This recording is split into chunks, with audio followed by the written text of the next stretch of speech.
Rekaman CCTV memperlihatkan pelaku jambret saat terjatuh ke saluran air. Dwi mencoba mengadang pelaku dengan tangannya. Akibatnya motor pelaku oleng ke saluran air.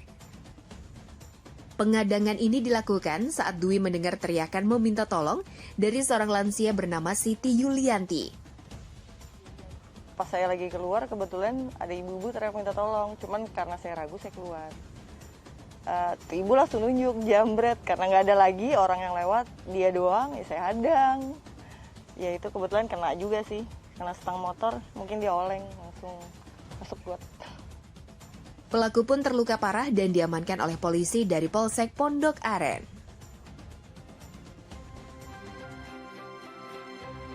Assalamualaikum pemirsa, apa kabar Anda? Semoga sehat selalu ya. Sebelum kita memulai aktivitas hari ini, ada baiknya kita update dulu seputar informasi menarik agar pagi Anda lebih berisi. Bersama saya, Azariat, inilah Cakrawala selengkapnya.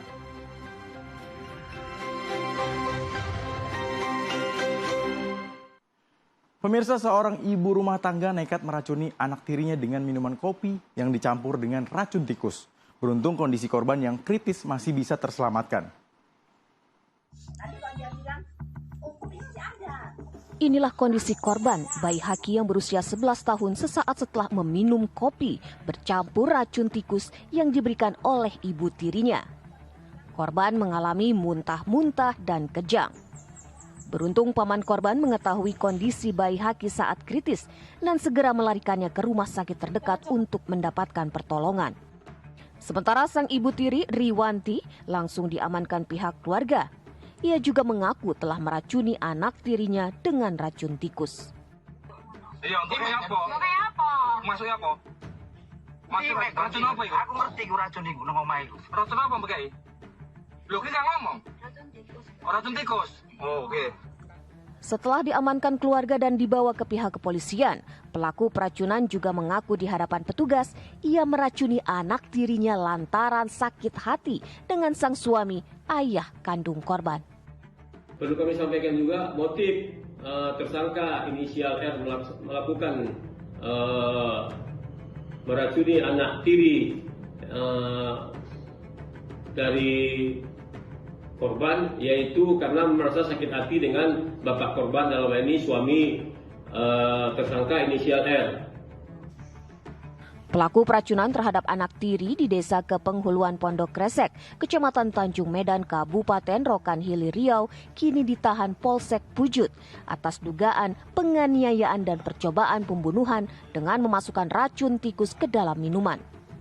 Pelaku juga telah ditetapkan sebagai tersangka. Ya pemirsa, pencuri menggasak ban mobil yang terparkir di pusat perbelanjaan di Jalan Letjen Suprapto, Kemayoran, Jakarta Pusat. Ada kemalingan ban mobil di parkiran ITC Cemakamas. Pencurian ban terjadi di pusat perbelanjaan di daerah Kemayoran, Jakarta Pusat. Tidak tanggung-tanggung, pelaku yang diduga lebih dari satu orang ini membongkar dan membawa kabur 3 ban beserta velgnya. Pelaku hanya menyisakan 1 ban di bagian kanan depan. Pelaku beraksi siang hari dan tanpa diketahui satupun petugas keamanan yang berjaga di lokasi tersebut.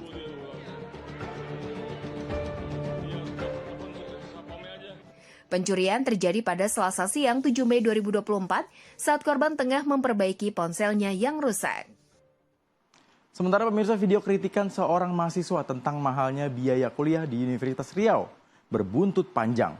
Sang rektor melaporkan mahasiswanya tersebut atas dugaan pencemaran nama baik. Di Obral Pendidikan Kampus Universitas Riau kali ini khusus 2024 kami punya banyak penawaran istimewa. Beberapa jurusan UKT plus uang pangkal, ada bimbingan konseling dan ilmu pemerintahan 10 juta. Video kritik yang diunggah seorang mahasiswa Fakultas Pertanian Harik Anhari tentang kebijakan uang kuliah tunggal atau UKT di Universitas Riau ini viral di media sosial. Dalam kritikannya, ia juga menyebut Rektor Unri sebagai seorang broker. Oleh Sri Indarti, broker pendidikan Universitas Riau. Akibatnya, mahasiswa semester 8 ini dilaporkan ke Direktorat Reserse Kriminal Khusus Polda Riau oleh Rektor Unri Sri Indarti. Harik Anwar merupakan mahasiswa aktif, kerap mengkritik kebijakan kampusnya terutama soal biaya kuliah yang sangat mahal.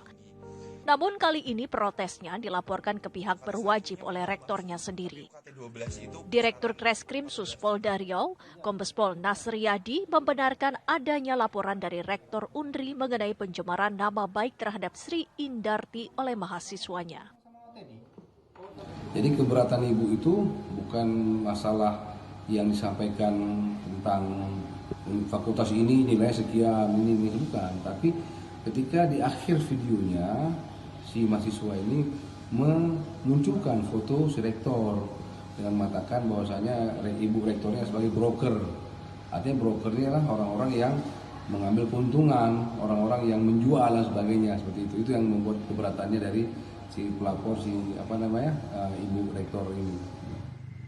Sebelumnya, Aliansi Mahasiswa yang Peduli tentang Kondisi Sosial membuat undangan terbuka kepada rektor dan mahasiswa terkait tingginya biaya kuliah di Unri. Namun dalam undangan tersebut pihak rektor ataupun manajemen kampus tidak hadir. Para mahasiswa ini pun kemudian melakukan kampanye protes melalui video di media sosial. Pemirsa, pada hari ke-6 bencana banjir di Kabupaten Luwu, Sulawesi Selatan, tim SAR gabungan fokus untuk melakukan evakuasi warga yang terisolir di bantaran Sungai Latimojong. Warga dari Desa Tibusan, Kecamatan Latimojong dievakuasi menuju posko utama di lapangan Andi Jema. Mereka terpaksa dievakuasi karena khawatir akan kekurangan bahan pangan dan menghindari adanya luapan Sungai Latimojong kembali. Desa Tibusan sendiri terletak sangat dekat dengan Sungai Latimojong yang sempat meluap dan menyebabkan banjir. Sementara banjir bandang dan tanah longsor yang menerjang Kabupaten Luwu, Sulawesi Selatan pada Jumat pekan lalu menyisakan lumpur tebal. Ribuan rumah warga serta fasilitas umum dipenuhi endapan lumpur tebal. Beginilah kesibukan sejumlah tim relawan dari berbagai organisasi dan instansi pemerintah saat membantu warga korban banjir bandang dan tanah longsor di Kabupaten Luwu, Sulawesi Selatan. Fasilitas umum seperti gedung sekolah dan tempat ibadah dibersihkan dari lumpur tebal yang terbawa saat banjir bandang terjadi. Warga korban banjir menyebut bencana alam kali ini merupakan bencana terbesar dan meninggalkan kerusakan yang cukup besar serta kerugian material yang juga besar. Pemerintah terus mengingatkan warga masyarakat dan tim relawan agar berhati-hati, khususnya yang berada di wilayah rawan longsor dan banjir, mengingat cuaca yang masih sering diguyur hujan deras dengan intensitas tinggi. Sementara di wilayah lainnya, banjir bandang yang terjadi di Kabupaten Sidrap, Sulawesi Selatan memakan 1 orang korban. Sulitnya medan menyebabkan distribusi bantuan untuk warga terdampak terkendala. Banjir bandang yang menerjang Desa Belawai, Kabupaten Sidrap, Sulawesi Selatan menewaskan 1 warga karena terseret derasnya arus air. Banjir juga menyebabkan ribuan rumah warga di 11 kecamatan terendam. Melalui pantauan udara, nampak wilayah yang terdampak banjir yang disebabkan oleh intensitas hujan yang tinggi dan luapan sungai. Distribusi bantuan pun terkendala medan yang sulit menuju wilayah terdampak. Membantu saudara-saudara kita yang terdampak, ya itu paling utama. Kita mengupayakan membantu saudara-saudara kita yang terdampak, kemudian nanti yang berikut tentu kita akan lakukan evaluasi hal-hal apa yang perlu kita lakukan pembenahan supaya peristiwa ini tidak terulang. Warga berharap ada upaya revitalisasi agar dampak luapan sungai bisa diminimalisir dan tak kembali menyebabkan banjir. Pemirsa, beralih ke berita lainnya, bursa calon gubernur daerah khusus Jakarta 2024 mulai digadang-gadang. Di antaranya banyak nama yang muncul, bahkan usulan memasangkan Anies Baswedan dan Basuki Cahayapurnama alias Ahok mulai mencuat. Wacana menyatukan Anies Baswedan dan Basuki Cahayapurnama atau Ahok dalam Pilkada Jakarta 2024 kian santer terdengar.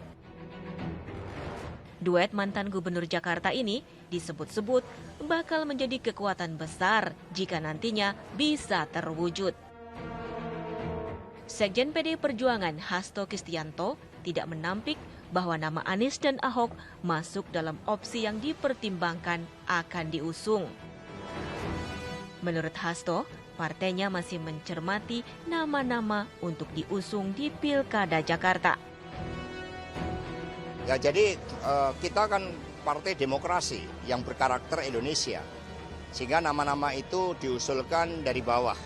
Kalau gubernur diusulkan dari DPC dan DPD partai, dan nama-nama tersebut sekarang baru proses ya penjaringan ya di tingkat provinsi untuk calon gubernur dan wakil gubernur. Menyikapi isu yang menyebut dirinya akan diduetkan dengan Ahok, Anies pun buka suara. Anies mengaku masih pikir-pikir sembari mempertimbangkan semua masukan. Itu fase kedua. Fase pertama itu apakah ini adalah opsi yang akan diambil, itu pertama. Kalau iya, maka bersama dengan siapa koalisinya dan lain-lain. Itu fase kedua. Sekarang kita lagi memikirkan dulu nih. Makanya itu beri waktu untuk bicara dengan semua. Proses pilkada ini kan tidak sederhana ya. Bukan soal pendaftarannya, yang harus dipikirkan juga kira-kira pilkada besok jujur, adil, bebas tidak ya? Memasangkan Anies dan Ahok di pemilihan Gubernur Jakarta memang menarik untuk dicermati. Selain memiliki nama besar karena sama-sama pernah menjabat orang nomor 1 di Jakarta, keduanya juga pernah saling jegal dalam Pilkada DKI Jakarta tahun 2017 lalu. Pemirsa, selain nama Kaisang Pangarep yang pernah muncul sebagai bakal calon wali kota Depok, ada nama lain yang diisukan dalam maju dalam Pilkada Depok. Salah satunya yaitu komedian Komeng atau Alfiansa Bustamin. Ditemui di kantor DPD RI, Komeng menjawab isu tentang dirinya yang akan maju dalam Pilkada Kota Depok. Menurutnya, ia tidak tertarik dengan kursi wali kota Depok dan akan fokus sebagai senator DPD RI.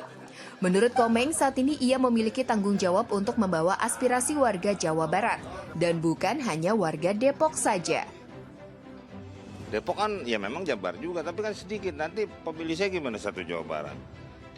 Yang kota-kota lainnya atau kabupaten lainnya nggak tersalurkan kan.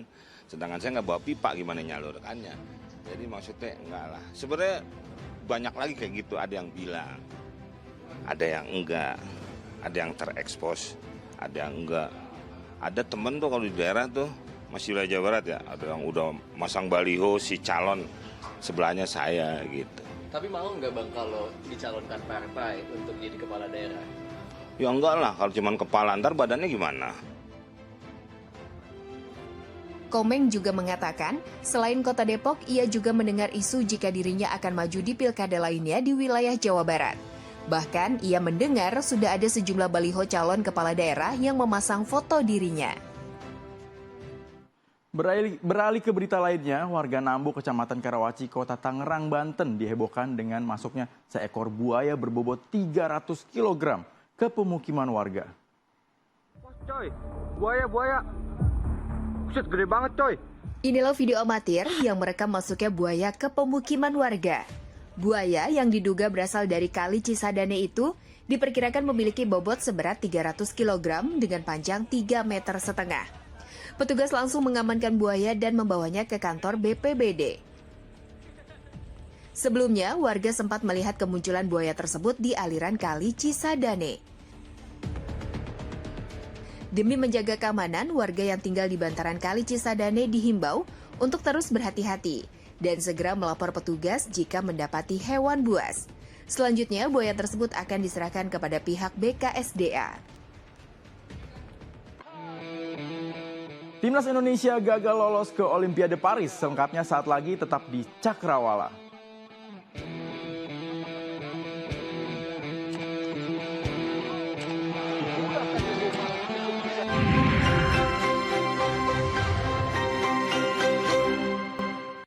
Terima kasih pemirsa, Anda kembali menyaksikan Cakrawala bersama saya, Aziz Aryat. Pemirsa, kepadatan arus lalu lintas di ruas tol Jakarta Cikampek terjadi pada Kamis siang saat libur panjang akhir pekan.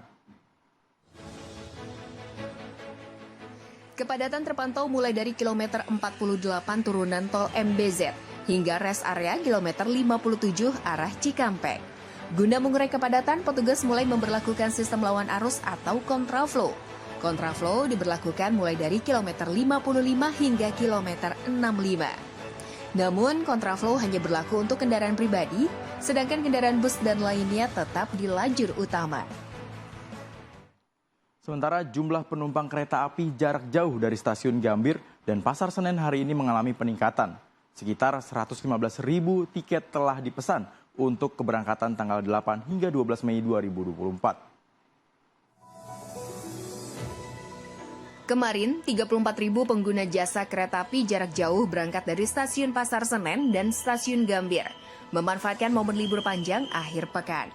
12.000 penumpang berangkat dari stasiun Gambir dan 17.000 penumpang dari stasiun Pasar Senen, dan sisanya 5.000 penumpang berangkat dari stasiun Bekasi, Jatinegara, Cikarang, Karawang, Cikampek, dan Jakarta Kota. Para penumpang menghabiskan masa libur panjang dengan mengunjungi sejumlah daerah seperti Surabaya, Solo, Malang, dan Yogyakarta. Pemirsa, libur panjang akhir pekan membuat berbagai tempat wisata dipadati pengunjung, termasuk Pantai Ancol dan wisata Kebun Binatang Ragunan, Jakarta. Sedangkan di Yogyakarta, kawasan Malioboro masih menjadi destinasi favorit para wisatawan.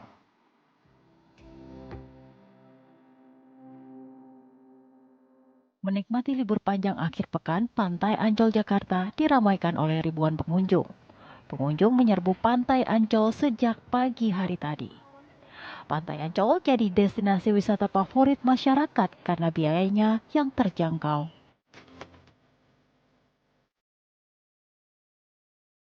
Para pengunjung bisa piknik dengan membawa tikar dan perlengkapan lainnya, seperti alat bermain anak dan perlengkapan makan.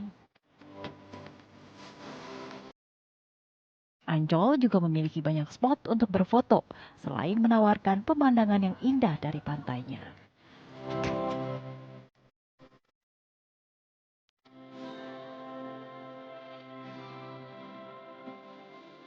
Taman Marga Satwa Ragunan juga masih menjadi destinasi wisata murah yang diminati. Warga Jabodetabek di hari libur nasional dan cuti bersama hingga 3 hari ke depan juga memadati tempat ini. Di sini pengunjung bisa bersuah foto di kebun binatang, piknik bersama keluarga, bersepeda, bahkan berolahraga lari di jogging track yang tersedia. Tak hanya itu, tempat ini juga memiliki panorama pepohonan yang rindang yang menjadi area yang sulit ditemukan di Jakarta, namun bisa dinikmati di Ragunan ini.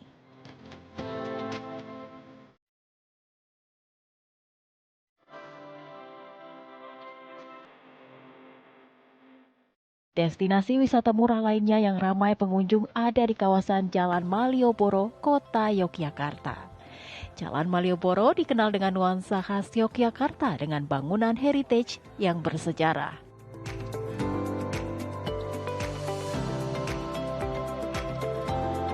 Berbagai aktivitas bisa dilakukan wisatawan, misalnya berfoto di spot yang menarik, ataupun menggunakan transportasi tradisional berupa andong dan becak untuk berkeliling Malioboro. Tak hanya itu, tempat ini juga jadi sentra belanja oleh-oleh khas Yogyakarta. Ya pemirsa, meski gagal lolos ke Olimpiade, apresiasi tinggi bagi para Garuda Muda yang sudah berjuang hingga titik darah penghabisan tentu perlu kita apresiasikan. Dan berikut ini kami hadirkan deretan gol terbaik Timnas U23.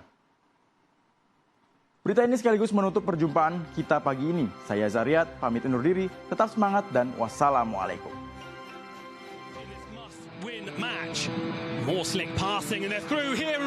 Parade gol cantik Indonesia U23 berawal dari aksi Witan Sulaiman ke gawang Yordania yang begitu luar biasa.